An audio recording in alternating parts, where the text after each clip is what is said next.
Tahani Mustafa, a visiting fellow at European Council on Foreign Relations.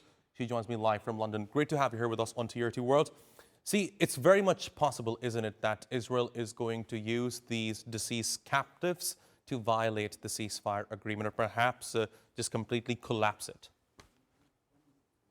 Well, I think that's exactly where many of us were quite concerned that Israel is going to effectively try and use some kind of pretext, especially given the incredibly short window of time that Hamas had to hand over all living and dead hostages. I think it was originally something like 72 hours. And that could effectively be used as a pretext for Israel to build up a case in order to unilaterally, once again, break the ceasefire. And that's exactly what we've seen. In this case, Hamas have tried to rectify the mistakes that they have made.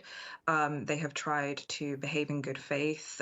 What's worse is that you actually have international international missions on the ground that are also behind the scenes pushing for things like DNA test kits,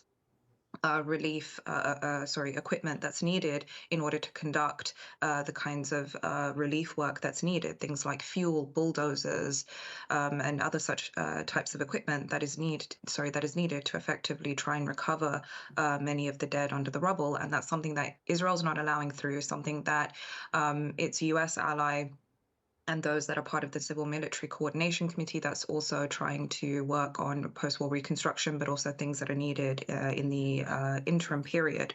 They're not really prioritizing. So how exactly are Gazans meant to recover those hostages when those that potentially held those hostages, which not all were held by Hamas, could potentially be dead? You've got the issue of the fact that Gazans haven't even recovered their own dead yet.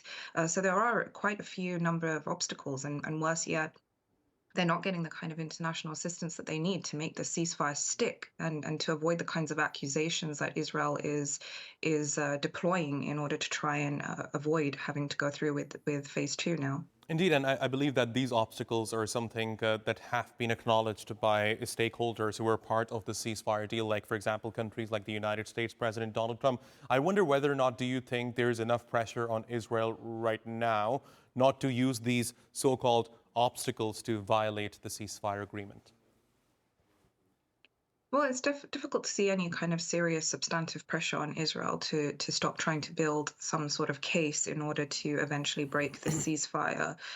We've definitely seen Western media, Western politicians echo a lot of the Israeli narrative coming out, while also completely sidelining a lot of the difficulties that are involved in trying to effectively, logistically, operate or carry out phase one. But even if you were to compare the state of those that have been handed over from the Palestinian side, there's been no assurances that those that have been released won't be rearrested. There have been threats made against those that have been released. We've seen the abysmal state of Palestinian bodies that have been handed over, and yet we've still seen the other side stick to the ceasefire agreement, not use that as a pretext. We've seen Israel conduct numerous violations, not allowing for sufficient amounts of humanitarian aid in, rescind on a lot of some of the humanitarian agreed protocols. And yet that hasn't been enough for the other side to try and use that as a pretext. And yet this one sticking point seems to be something that is continuously echoed by both Israel and its allies.